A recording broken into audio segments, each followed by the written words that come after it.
Project 2025 has been on a lot of people's mind, and it's raising a lot of questions such as, are veterans going to lose our VA benefits and compensation?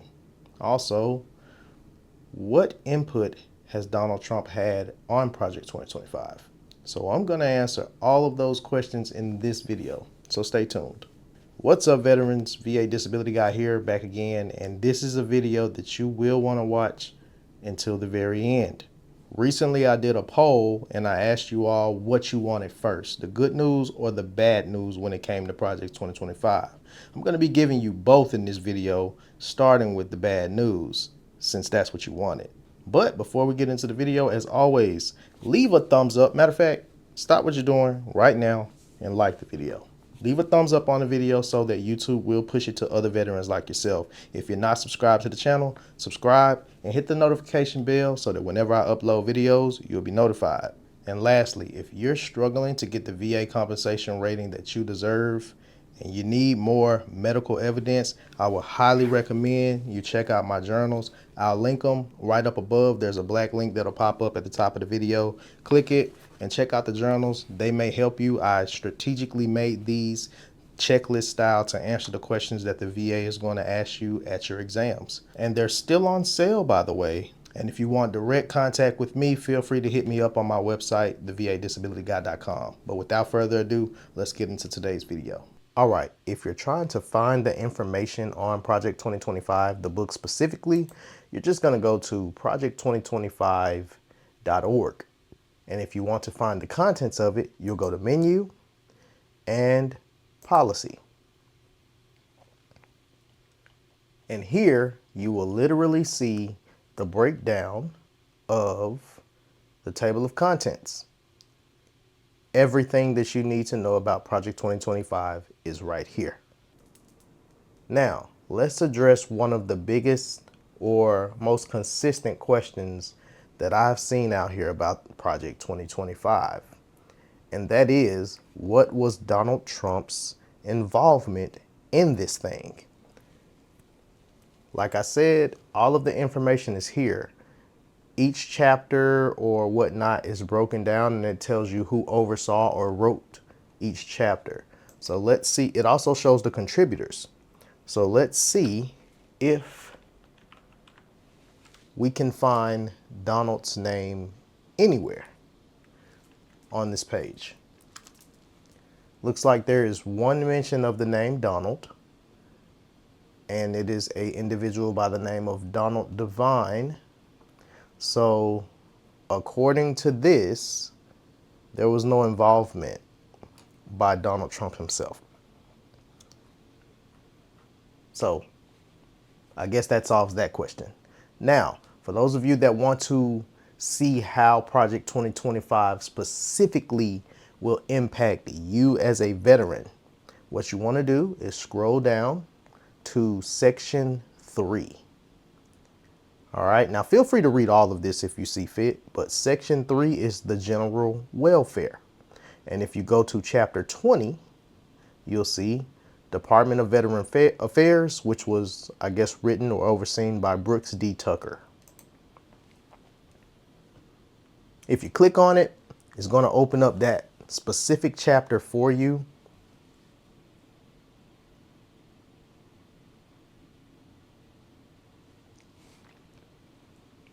And when it opens up, you will see that this chapter, chapter 20, Department of Veteran Affairs, is covered in this book from page 641 through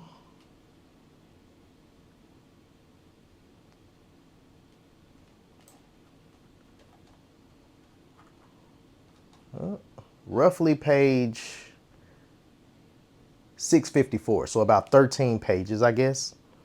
I'm not going to cover everything here, but I'm going to cover what I think is important. Like I said, the good and the bad, starting with the bad. So feel free to go check out this document on your own if you want all of the details. I'm not going to talk about the mission statement, the overview, or I'm not going to talk about departmental history because this is just them giving some information, and in their view. All right. But I will talk about Veterans Health Administration in terms of how Project 2025 is going to talk about needed reforms. I'm going to also address the budget, personnel. I'll also talk about Veteran Benefits Administration, and it's pretty much those same topics: needed reform, budget, and personnel. And lastly, I will also talk about Human Resources and Administration. Same thing: needed reforms, budget, and personnel. So let's get right into it. All right, when it comes to Veterans Health Administration, let's cover the bad news first. According to this document, there are reports that efforts to slow veterans' referrals to private care under the current administration may persist, which leaves veterans stuck with limited options when VA facilities cannot meet their needs. Also, the VHA faces significant challenges due to aging facilities, with many of the VA medical centers being over 60 years old. Some of the locations are underutilized or face severe staffing shortages, which impacts the care provided to veterans. Additionally, the demographic shift from Vietnam era veterans to post 9/11 veterans could create resource strain, as older veterans account for the majority of healthcare spending.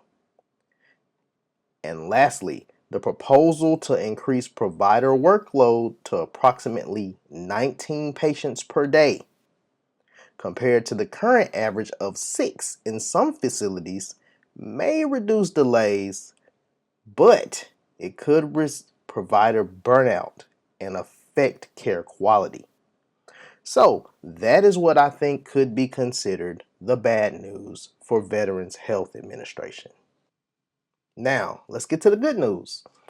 According to this document, Project 2025 suggests introducing a Veterans Bill of Rights to ensure clarity on benefits, eligibility, and the process for resolving disputes.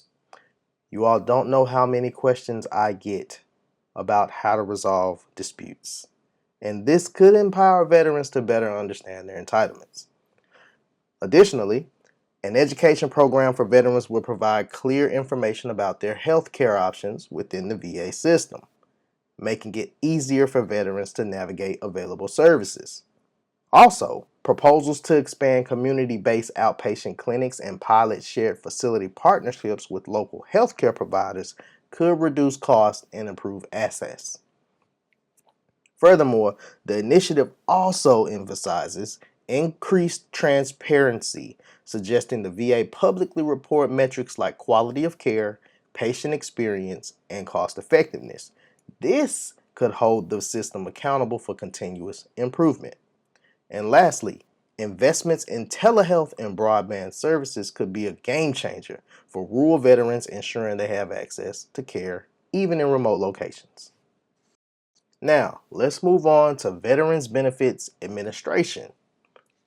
Of course, starting with the bad news. The document proposes a review of the VA's schedule for rating disabilities, which could result in stricter criteria or reduced ratings for future claimants.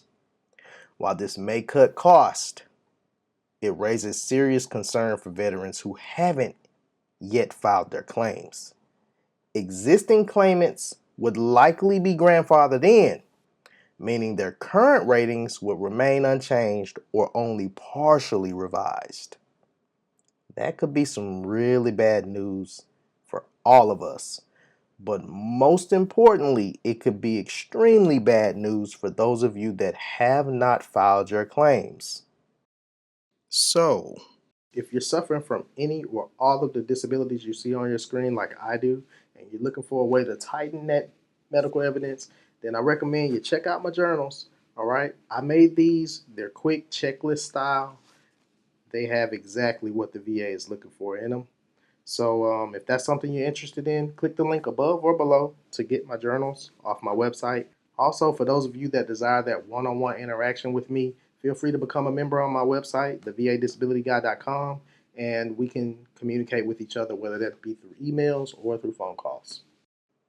Additionally, automation is highlighted as a solution for streamlining the claims process, but this reliance on technology could lead to less human oversight, increasing the risk of errors or impersonal decision making. Lastly, the VBA's legacy as a risk-averse, paper-based organization continues to slow innovation, which makes it harder to adopt modern private sector tools and methods. But let's talk about the good news. Project 2025 suggests an Express 30 pilot program aiming to process fully developed first-time disability claims within 30 days. Now that could significantly improve the speed of claims decisions. 30 days? That's what I'm talking about. Additionally, efforts to reduce fraud and improper payments, which accounts for $500 million annually, could free up resources for veterans who need them most. Furthermore, recruiting world-class contractors to assist with claims processing could increase efficiency and reduce backlogs.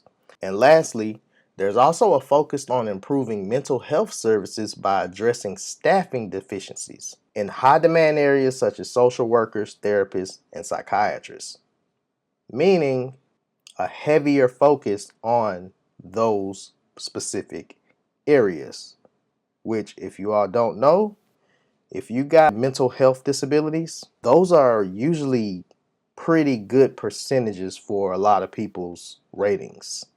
I know a lot of people that get 50 to 70% for their mental health evaluations. Now, let's get to our final section, human resources and administration. Bad news first. This document suggests transferring career senior executive service leaders out of key positions on the first day of a new administration. And that could disrupt continuity and create instability in VA operations. Project 2025 also raises concerns about the widespread adoption of hybrid and remote work, suggesting it may dilute organizational accountability and reduce efficiency. Scaling back remote work could impact employee morale and responsiveness. Additionally, labor reform proposals, including revising contracts and addressing legal challenges from unions, could lead to delays and strained relationships between the VA and its employees.